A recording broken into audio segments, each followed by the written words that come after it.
अभी का मंगलो नमस्कार। अभी मैं तीर्थ स्थल गया था, वहाँ पे एक व्यापारी मिले मुझे, क्योंकि उनका काम व्यापार का था। तो हम जहाँ रुके थे वहीं की बात मैं कर रहा हूँ। तो अब भोजन, एक किचन वगैरह हम एक साथ है, कुदरती मिलना जुलना हो गया, बातचीत होने लगी।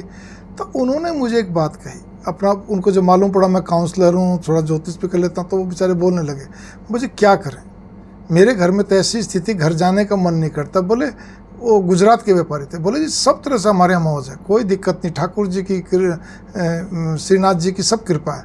लेकिन कृपा में एक जगह कमी है कि मेरे परिवार में जो सदस्य हैं वो एक दूसरे की लेग पुलिंग करते हैं, खींचतान करते हैं, शब्दों को पकड़ते हैं, बातों को भूलते नहीं, पुरानी पुरानी बातों पर ताना देते हैं। मतलब एक प्रकार से कहते हैं पटक पटक के मारते हैं, कहने का ताना देते रहते हैं, सुनाते रहते हैं।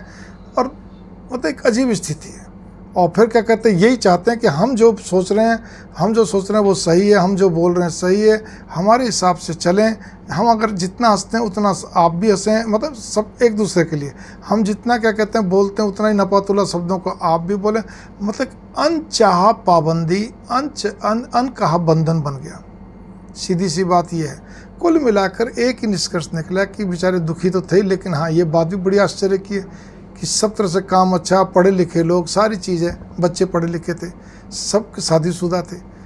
मैं इतनी देर इसलिए बोल रहा हूँ कि देखो इन चीज़ों का हल तो केवल ये कि तन मन को बड़ा कष्ट होता है, फिर वो आत्मा से हाई निकलते और कुछ भी नहीं निकलता, आशीर्वाद तो निकलने से रहा। यहाँ पर मैं इतना कहना चाहूँ, ऐसा मत करो।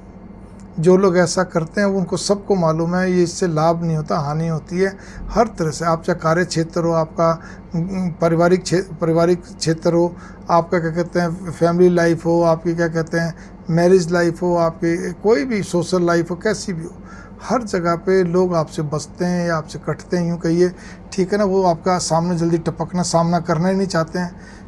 आप फिर ध्यान देना, गलत से, दिल से गलत नहीं होते हुए भी आपकी जो शक करना, वहम करना, बातों को खींचतान कर लेना, अपने एंगल से देखना, बस आपका जो नज़रिया वो सही है, बाकी नहीं है, ठीक है ना। आपको बस हर छोटी छोटी बात को दिल दिमाग में रख के पुरानी बातों पर पटक के मारना। हर एक से आपके अंदर एक अजीब सी एक ईर्ष्या सी बनी रहती है, ठीक है। तूने ऐसा नहीं करा तो तू ऐसा है, तू वैसा नहीं करा तो वैसा, कैसे मतलब है। आप इस बात, मैं आपको उदाहरण दे रहा हूँ, ठीक है ना। भाई जैसे छोटे बच्चे नहीं करते, तू मेरा काम करेगा तो मैं तेरा करूँगा, तू मेरी पेंसिल को छीलेगा, हम बचपन में ये होता था, तू हमारी पेंसिल को छीलेगा तो मैं तुझे शॉर्पनर दूंगा, मतलब पेंसिल दूंगा, शॉर्पनर तेरा, पेंसिल मेरी। मतलब मेरे को भी याद है, और उदाहरण कई तरह के हैं। भाव यहाँ पर ये है, वो गुजराती जो व्यापारी था उसको बड़ी एक अजीब सी दिक्कत सी थी, तो ये सभी जगह लगभग हो जाती है। तो इससे बचना चाहिए। जो लोग ऐसा करते हैं अच्छा नहीं करते हैं, ये याद रखिए, ना परमात्मा माफ़ करता है ना आत्मा माफ़ करती है। आत्मा पे किसी का जोर नहीं, अजर अमर वही है।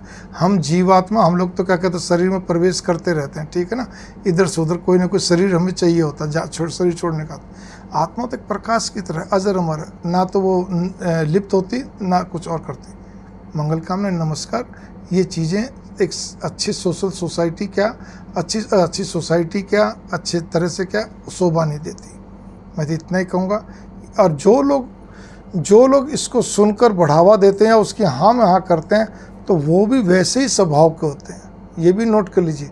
अगर उसमें कोई वैसे स्वभाव का नहीं भी, तो भी इसका मतलब अपने बुद्धि का प्रयोग नहीं कर रहा, वो उसको समझा नहीं रहा अपने मित्र को या अपने परिवार के सदस्य को, नहीं भाई नहीं, ये गलत है, जो तुम जिस तरह सोचते चलते इस तरह गलत है। इस बात पर गौर करो, ये बहुत ज़रूरी है। इसी से छोटी छोटी बातों, जिसमें वाद विवाद भी नहीं बोल सकते, लेकिन ये छोटी छोटी बातें घर के अंदर कई बार बहुत भारी बूम पैदा कर देती है, घुटन पैदा कर देती है, जिसका कोई हक नहीं। बचिए, इससे बचिए। ये एक प्रकार का एक काला बादल सा है, जो कि कहते हैं ना, बस सब चीज़ सूरज को भी ढक लेता है। मंगल कामना।